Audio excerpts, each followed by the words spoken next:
This copyrighted video was produced by the California Department of Rehabilitation and is intended solely for educational purposes.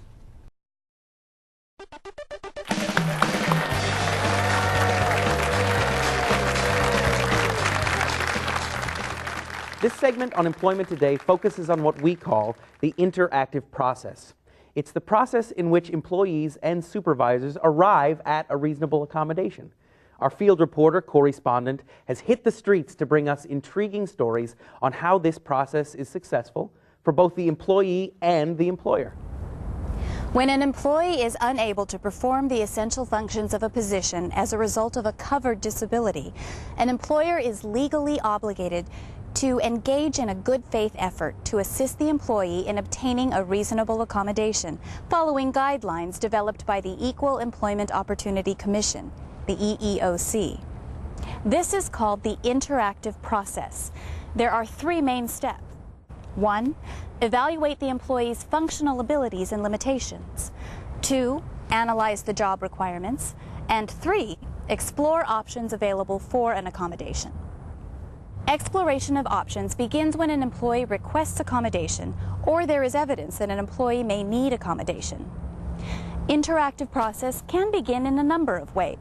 If the disability or the need for accommodation is not obvious, it is the responsibility of the employee to inform the supervisor that an accommodation is needed in order to perform the essential job functions or to receive equal benefits and privileges of employment.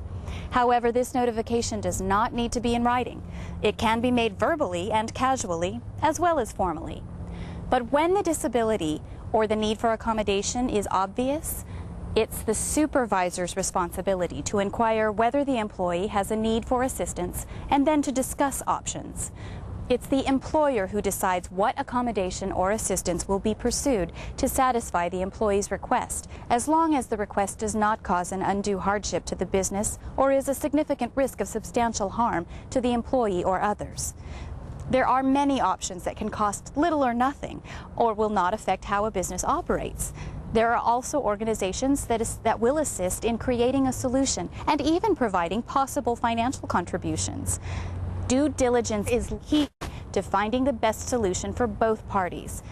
Successful outcomes include restructuring the job, modifying work schedules, acquiring or modifying equipment or devices, providing qualified readers or interpreters, and reviewing current vacancies within the department. Diane Russell describes her experience with the interactive process. In October of 2007, I was diagnosed with stage 3 triple-negative breast cancer. Needless to say, I was extremely nervous, frightened, horrified more likely. And aside from my family, the next person I told was my supervisor. We entered into this conversation, simply called an interactive process, to talk about what I needed, what she needed throughout the entire treatment for cancer. And we agreed, we worked out a schedule that I would work half-time and I could work sometimes at home since our computer system was set up. Not only was my supervisor very understanding, she was also very supportive. And again, that was part of that interactive process. And I have to say that working for such a company and such a wonderful supervisor, that it created a sense of loyalty for me.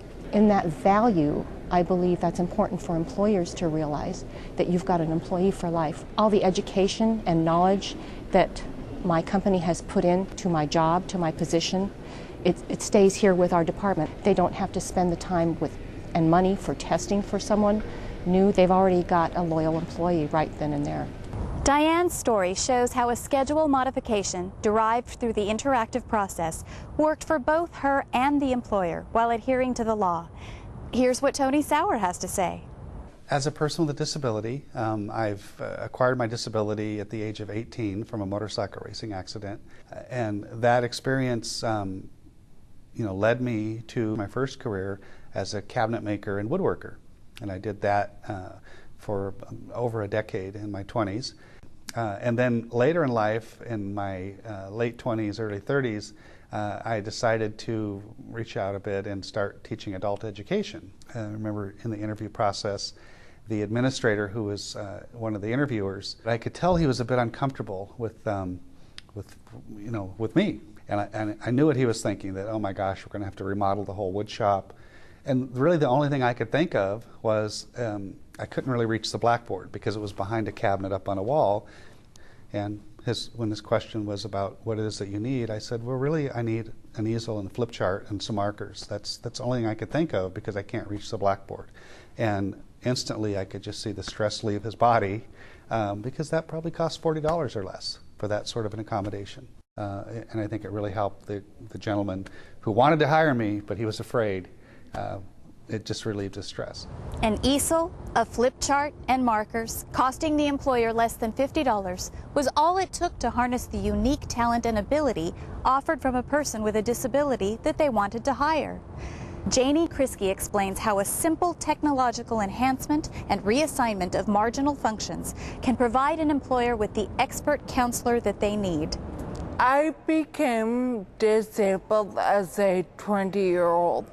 I had a stroke, a brain hemorrhage, but I was very fortunate to have a supervisor who knew about disability, and the interactive process with my supervisor was wonderful. For instance, when I needed filing done or a recorder, he would resign my filing to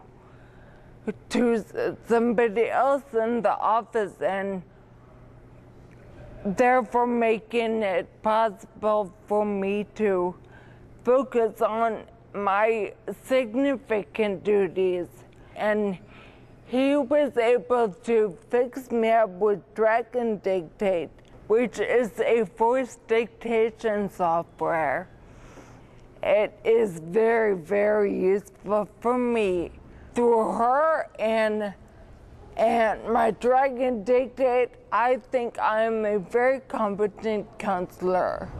For Diane, Tony, and Janie, these are just a few of the many successful outcomes from engaging in the interactive process to evaluate, analyze, and explore reasonable accommodations. For more information on reasonable accommodation and the interactive process, visit the Department of Rehabilitation's website at www.dor.ca.gov.